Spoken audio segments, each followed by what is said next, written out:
are more expressions of outrage today as a congressional delegation toured the nation's largest unaccompanied minor detention facility down in Homestead, Florida. Let's watch. And when you see something that is not right, not fair, not just, you have to say something. Taxpayers are paying $775 per day per child for people to be held in these situations. What is it going to take to comply with the law, have these children reunited with their sponsors, their family members within the 20 days? Yesterday, a separate delegation toured two facilities in Texas and say they heard horrifying stories. When we went into the cell, it was clear that the water was not running. There was a toilet, but there was no running water for people to drink. In fact, one of the women said that she was told by an agent to drink water out of the toilet.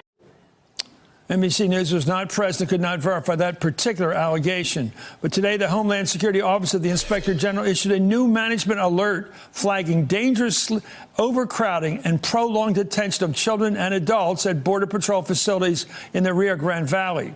The Inspector General's office released these images showing the overcrowded conditions and noted that, quote, senior managers at several facilities raised security concerns about their agents and detainees. One called the situation a ticking time bomb.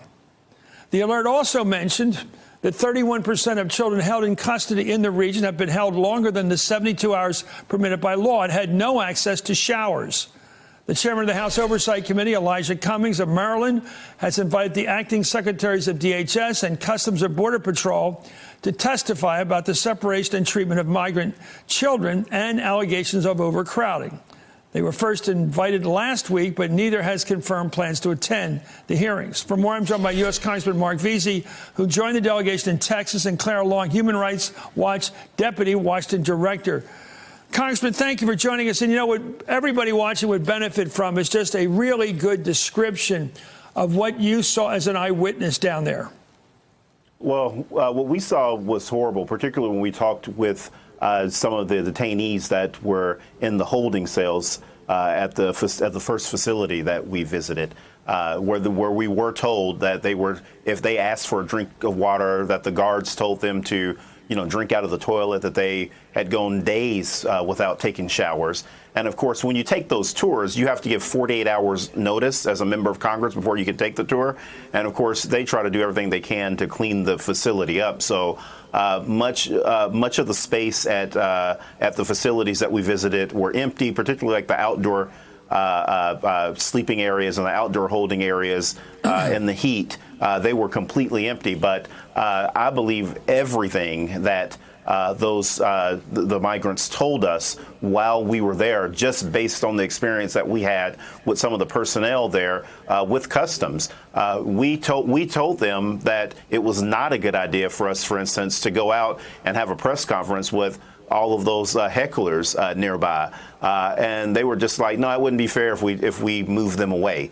And of course, they were out there screaming and yelling and what have you. And they did absolutely nothing to help the situation whatsoever. And you would think that after finding out that there was a Facebook page where people were making racist, misogynistic comments, that they would do everything possible to make it look like that they had the safety of the American public at the front.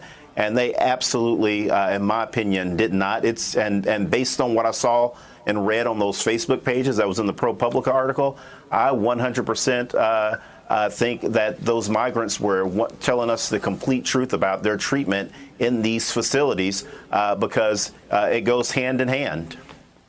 Clara, let me ask you about the cases. I think it may be one incident of this Border Patrol person saying, go drink the water from the toilet. Now, is that literal? I heard there was the same sort of tank of water that had both a faucet at the top to drink from, a fountain, if you will, and then the water used for the toilet. But I don't even understand this. Explain that appliance, if you will, or we're asked to go drink from. Right. I mean, I think the appliance is very much what you're saying. It's a pony wall with it doesn't go up all the way to the ceiling, so there's no privacy, no real privacy to use the toilet in these cells where you have dozens of people in them.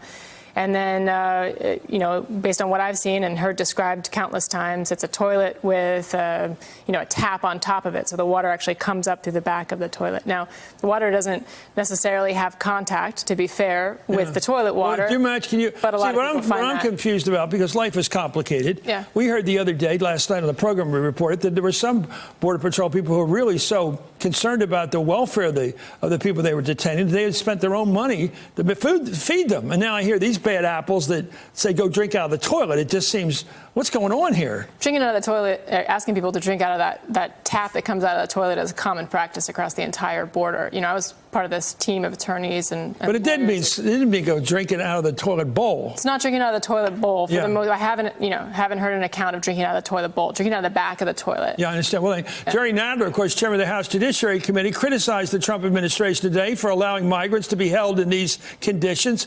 Here he is earlier today. All the people who are in those detention facilities are migrants. They all claim asylum. Some of them are entitled under our law to asylum. Some are not. All are entitled to humanity, to decent treatment, to decent judicial adjudication, and not to be tortured or regarded as refuse. All the people in the administration who have done this, who have permitted it, are guilty of child abuse, which is a crime. We ought to prosecute. Let me go to the congressman on that. That's strong language about prosecution of public officials. What do you make of it? You know, exactly what Jerry is saying on prosecution. I mean, I do think that if people's rights have been violated and there have been criminal acts that have been committed, of course, they should be prosecuted. But I think immediately that there should be an investigation. And I don't know if you heard, Chris, Elijah Cummings, who's the chair of the Oversight Committee, he has announced that there will be hearings to look into these allegations on how migrants were treated on this Facebook page. And again, if people have crossed the line, then they absolutely do need to be prosecuted. There's no question about that. Let me go to Clara on a couple of points. First of all, give us a strength. When you've gone through these camps, what do you see? Describe it to a person who's never been there. All right, so they're, you know, concrete cells, benches around the sort of outside of them, and then, as I said, these pony walls with the toilets behind. What's a pony wall? Pony wall is like a short wall that doesn't go up all the way to the ceiling. So just say it goes up to your waist or something. And in a lot of cases, and you've seen those, we've seen those pictures that the OIG released today.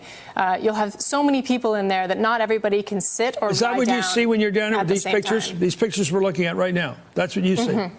Let me ask you about these groups of hecklers. Who's heckling who?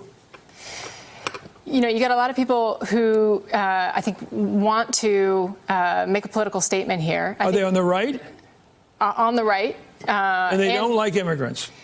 Right. I mean, the congressman just mentioned this Facebook group. You have 9,500 Border Patrol agents in a secret Facebook group. That's about half of the agents the U.S. has. And what are they saying on that? And what they're saying on that Facebook group are anti-immigrant statements, racist memes, joking about the deaths of children in Border Patrol stations. I think this congressional oversight investigations are needed and overdue. On top of that, Congress needs to work to reinforce transparency and accountability in the agency itself, which has too long been allowed to continue in impunity. Congressman Vesey, go back to something that you know about. What did it feel like when you saw people heckling? They were heckling migrants. They were also heckling you, who are showing an interest in their welfare. Yeah, well, you know, of course, the first thing that you think of is your own safety. You know, we're in Texas, and everybody has guns, particularly people like in the crowd that were part of the hecklers that were there wearing the MAGA hats.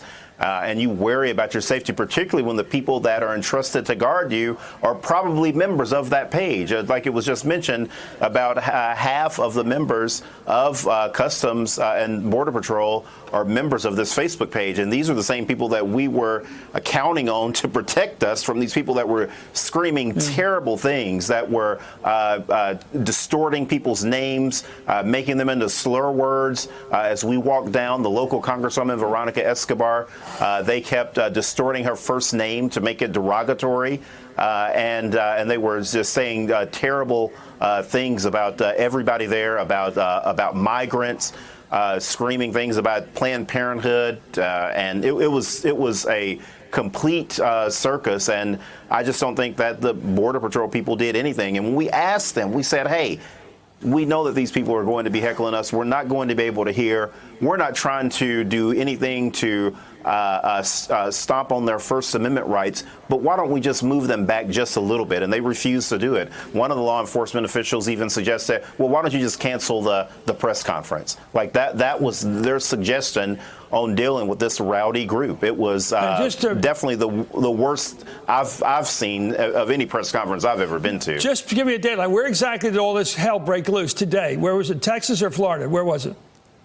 Yesterday in Florida on the border is the heckling that we were subject to when we were there visiting the Clinton facility there. Hey there, I'm Chris Hayes from MSNBC. Thanks for watching MSNBC on YouTube. If you want to keep up to date with the videos we're putting out, you can click subscribe just below me or click over on this list to see lots of other great videos.